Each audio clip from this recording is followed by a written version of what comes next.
শুভবাদ সবাইকে। সকাল সকাল ঘুম থেকে উঠে পড়ে আমার ফার্স্ট মর্নিংয়ের কাজ হচ্ছে গোপালকে তোলা। গোলু আর গপু দুজনে ঘুমাচ্ছিল। সকালবেলা আমি ওদের দুজনকে তুলে দিয়েছি ঘুম থেকে তাড়াতাড়ি, কারণ ওদের দুজনকে ব্রেকফাস্ট করাতে হবে। তারপরে আমার প্রচুর কাজ আছে, সমস্ত কাজ আমাকে একা করতে হবে। ব্রেকফাস্ট কমপ্লিট করাই ছিল, রেডি করাই ছিল, সেটা ওদের দুজনকে আমি খাইয়ে দিয়েছিলাম পরোটা আর আলুর তরকারি। আমি চেষ্টা করি প্রতিদিনই নিজের হাতে করে ওদেরকে খাইয়ে দেওয়া, সে ব্রেকফাস্ট হোক এবং দুপুরের লাঞ্চ হোক, যাই হোক আমি সমস্তটাই ওদের নিজের হাতে করে খাইয়ে দিই। পরোটা আর আলুর তরকারি করেছি, দেখতে পাচ্ছ ওদের দুজনকে খাইয়ে দিয়েছিলাম। তারপরে বাকি কাজ বাজানো সেরে ওদের জন্য দুপুরের খাবার রেডি করে নিয়ে এসেছিলাম, ডাল, সবজি আর ভাত নিয়ে এসে ওদের দুপুরের খাবার আমি নিজে হাতে করে খাইয়ে দিয়েছিলাম। একটু তাড়াতাড়ি খাই দিই ওদের, কারণ আমার বাকি আরও কাজ থাকে। ওদেরকে খাইয়ে দিয়ে তারপরে আমি নিচে যাই, নিজে খেতে হবে, নিজে খেয়ে দিয়ে নিয়ে আমি আর আমার ভাই খেয়ে দিয়ে নিয়ে একটু কাজ ছিল, বাইরে বেরোতে হবে, ওই জন্য এদেরকে তাড়াতাড়ি খাইয়ে দিয়েছিলাম। দিয়ে একটু বাইরে বেরোবো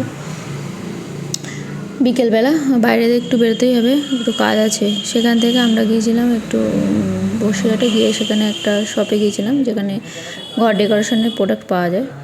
যত গেস্ট হাউস আছে, টাকিতে যত গেস্ট হাউস আছে সব আমাদের পলিগ্রানাইট প্রোডাক্ট। এমনি খরচা কেমন পড়বে দেখুন, আপনি যত রেট চুজ করবেন, যেমন রেট চুজ করবেন তার উপরে খরচা। আপনি সাপোজ মনে করুন একটা 10-12 ঘর, যদি আপনি লোয়েস্ট কোয়ালিটির প্রোডাক্ট ইউজ করেন 1600 টাকা থেকে শুরু প্রোডাক্ট পিস, মানে পার পিস, একটা পার পিস। 8 ফিট লম্বা, 4 ফিট চওড়া, এই তো লাগানো আছে দেখুন। ওই যে মিডিল থেকে যেটা আপনি পাত্তি দেখছেন না, ওটা একটা পিস, কিন্তু এই হাইটটা 8 ফিট নেই।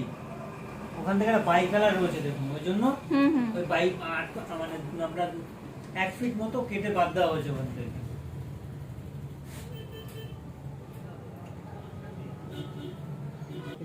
উনি আমাদের এখানে দেখাচ্ছিল যে ওনারা যেখানে যেখানে কাজ করেছে, ডেকোরেশন করেছে, কিছু নার্সিংহোম আছে, হোটেল আছে, সেই সমস্ত জায়গাগুলো উনি আমাদের একটু ল্যাপটপে দেখিয়ে দিচ্ছিল কেমন লাগে ডেকোরেশনের পরে সেইগুলো। ততক্ষণ আপনি বুঝতে পারবেন না যে এটা কি লাগানো হয়েছে। এখানে আমাদের যাওয়ার কারণ ছিল আমাদের নিজেদের ঘর ডেকোরেশনের কিছু কাজ করাবো এগুলো দিয়ে, এই শিটগুলো দিয়ে, সেই জন্য। তারপরে আমি রাত্রিবেলা বাড়ি চলে এসে গোলু আর গপুর জন্য দুধ গরম করে রেখেছিলাম, সেটাই ওদের জন্য দুধ গরম করে দিয়ে দিয়েছিলাম। তারপরে আমি রাত হয়ে গিয়েছিল অনেকটাই, আমি খেয়ে দিয়ে নিয়ে উপরে চলে এসেছিলাম শোয়ার জন্য। আজকের মতন ভিডিও এই পর্যন্ত। Good night everyone. যদি আমার ভিডিও কারোর ভালো লেগে থাকে প্লিজ লাইক, শেয়ার, কমেন্ট আর সাবস্ক্রাইব অবশ্যই করবেন।